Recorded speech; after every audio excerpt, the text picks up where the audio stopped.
নমস্কার বন্ধুরা, আমাদের আরও একটি নতুন ভিডিওতে আপনাদের স্বাগতম। আমরা ভ্রমণ করতে চলেছি বাংলা, বিহার, উড়িষ্যার রাজধানী মুর্শিদাবাদ শহর।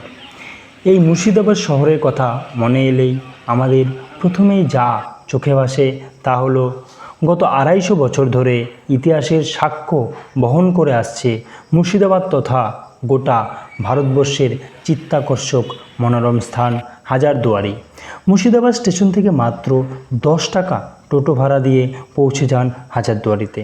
তবে মুর্শিদাবাদের ঐতিহ্যবাহী ঘোড়ার গাড়ি বা এক্কা গাড়িতে উঠতে ভুলবেন না কিন্তু।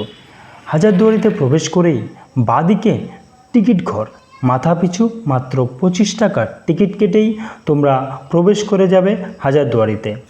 সামনে তাকাতেই তোমাদের চোখে পড়বে সুন্দর রাস্তা এবং রাস্তার সৌন্দর্য উপভোগ করার আগেই তোমাদের চোখে পড়ে যাবে প্রাচীনকালের সেই ব্রিটিশ আদব কায়দায় তৈরি 1000 দরজা বিশিষ্ট সুউচ্চ ভবন, তার চারপাশে ফুলের বাগান, যুদ্ধ কামান, সিংহদ্বার এবং এই মনোরম প্রাসাদ দর্শনে তুমি মনোমুগ্ধ হয়ে যাবে। এটি সেই হাজারদুয়ারি প্রাসাদ। তবে আমরা যেটা ভুল করি সেটা হলো আমরা ভাবি যে এটা সিরাজউদ্দৌলার তৈরি করা হাজারদুয়ারি। তো সিরাজউদ্দৌলা যে হাজারদুয়ারি তৈরি করেছিল সেটা বর্তমানে ভাগীরথীর গর্ভে তলিয়ে যায়। পরবর্তীতে 1829 থেকে 1837 খ্রিস্টাব্দের মধ্যে নবাব হুমায়ুন শাহ এই ত্রিতল বিশিষ্ট হাজারদুয়ারি প্রাসাদটি নির্মাণ করেন। এই প্রাসাদটিতে 1000টি দরজা রয়েছে, এর মধ্যে 100টি দরজার নকল। নবাব শত্রুদের কাছে প্রাসাদকে বাঁচাতেই এই দরজাগুলি। এই হাজারদুয়ারির সামনেই রয়েছে একটি মসজিদ। কথিত আছে নবাব সাধারণ মানুষের কথা ভেবেই মক্কা মদিনা থেকে মাটি এনে এইটি সমাধিস্থ করে এই মদিনা মসজিদটি নির্মাণ করেন, যাতে সাধারণ মানুষ এই মসজিদে হজ করে মদিনা দর্শনের ফল লাভ করতে পারে। এই মসজিদের সামনে রাখা হয়েছে নবাব আমলের সর্বশ্রেষ্ঠ কামান। এই বৃহৎ কামানটি বানানোর পরে তা শক্তি পরীক্ষা করার জন্য কামানে বারুদ পুড়ে কামান উপরে ফায়ার করা হলো।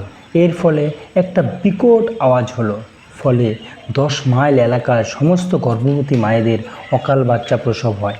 তাই এই কামানটিকে বাচ্চা বলি কামান বা বাচ্চা বলি তোপ আখ্যা দিয়ে নবাব এটিকে সিল করে রেখে দেয়। এখানে নবাব আমলের একটি ঘড়িঘরও রয়েছে। এই ঘড়ি দেখে রাজদরবারের কর্মচারীরা কাজে জয়েন করত এবং কাজ শেষ করে বাড়ি ফিরত। বন্ধুরা, তোমরা হাজারদুয়ারি আসলে 50 থেকে 100 টাকায় অনায়াসেই গাইড পেয়ে যাবে এবং এখানে অনেক ক্যামেরাম্যান রয়েছে।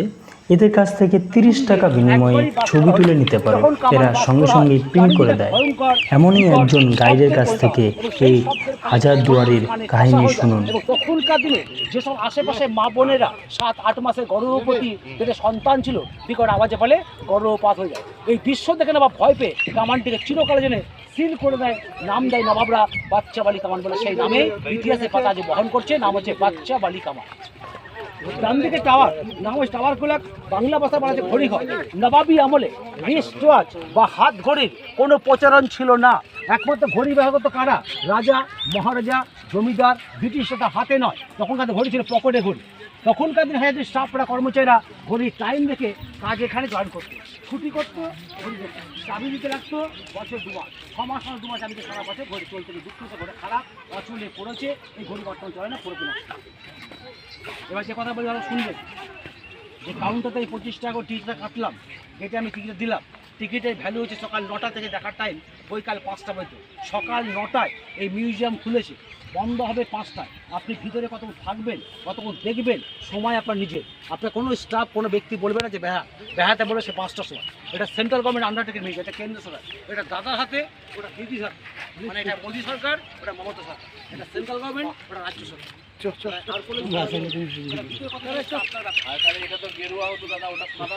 এখানে গাইডরা বুঝিয়ে দেয় আগে, ভিতরকার রাস্তাঘাট দেখিয়ে দেয়, কোথা থেকে ঢুকবেন, কোথায় দেখাবেন। এবার আপনি জিনিসটা কাছে গিয়ে নিজের মতো করে যতক্ষণ ইচ্ছে দেবেন দেখা সময় বেড়ে আসে। এক কথায় বলা হয়, কেউ দেখছে 20 মিনিট, কেউ 2 ঘন্টা। আবার কেউ সকাল 10টা ঢুকে 5টা ঢুকে। এই কামান দেখবে, এই কামান সব বলবেন ধৈর্য ধরুন, আগে ধৈর্য ধরুন। এদিকে ঘুরে নান, এদিকে মুখ করে। হাজারদুয়ারিতে কামান রয়েছে, ওপাশের কামান আছে, এই কামানগুলোর নাম হচ্ছে গাদা কামান বা সেলামিত। নবাবী আমলে হাজারদুয়ারিতে সেখানে কোনো নামি দামি লোক আসলে পারে কামানে গোলা ভরে উপরমুখী বাস করে ওদের সম্মান জানাতো বা ওয়েলকাম জানাতো। সেলামিত বাংলাতে বলা হয় গাদা কামান। বুঝতে পারছি কথা কি বললাম? আচ্ছা চলে আসো বেশ, আমি এবার মোবাইল বন্ধ করতাম, তো মোবাইল বন্ধ রাখুন না, বলবো। প্রায় 10 বছর পর এই হাজারদুয়ারি মেরামতের কাজ চলছে, তাই আমরা মেন প্রবেশদ্বার দিয়ে প্রবেশ না করে এই প্রবেশদ্বার দিয়ে প্রবেশ করছি। আপনাদের এবার ভিতরে গিয়ে দেখাবো যে ভিতরে কি কি দর্শনীয় রয়েছে। চলুন তার সঙ্গে আপনাদের পরিচয় করিয়ে দিচ্ছি। আমরা প্রবেশ করে দেখতে পেলাম যুদ্ধ কামান, সেই নবাবী আমলের যুদ্ধ কামান রয়েছে। এখানে যুদ্ধ করার অস্ত্র বল্লম থেকে শুরু করে তরোয়াল, ঢাল, তরোয়াল সব কিছু রয়েছে। আর এখানে আমরা দেখতে পেলাম সেই কুমিরটাকে কিন্তু নবাব আসাম থেকে নিয়ে এসেছিল। হাজারদুয়ারি এটাই সেই জাদু আয়না যেখানে নিজের মুখ দেখা যায় না কিন্তু অন্যের মুখ দেখা যায়, দেখতে পাবে। আর এখানে রাজাদের পোশাক রয়েছে, সেই নবাবী আমলের রাজাদের পোশাক রয়েছে। আর এটা দেখতে পাবে হাতির দাঁতের পালঙ্ক তৈরি করা হয়েছে, হাতের উপরে হাতির দাঁত দিয়ে। হাজারদুয়ারির বিপরীতেই রয়েছে সেই নবাবী আমলের নির্মিত মুসলমানদের এক সুবিশাল ধর্মশালা। এটির নাম ইমামবাড়া। এটি বঙ্গের সবচেয়ে বৃহত্তম ইমামবাড়া। এটি 207 মিটার দৈর্ঘ্য। নবাব সিরাজউদ্দৌলা যে ইমামবাড়াটি তৈরি করেছিল সেটি ছিল কাঠের। প্রাকৃতিক দুর্যোগে সেটি ধ্বংস হয়ে গেলে এই স্থানেই পরবর্তীতে নবাব নাজিব ফেরাদুন যার আমলে 6 লক্ষ স্বর্ণ মুদ্রা ব্যয়ে সৈয়দ আদি খাঁর তত্ত্বাবধানে 1847 খ্রিস্টাব্দে এটি নির্মাণ করা হয়েছিল। সারা বছর এই ইমামবাড়া বন্ধ থাকে, কেবলমাত্র মহরমের সময় 9 দিনের জন্য খোলা থাকে। এই সময় এখানে মেলা বসে।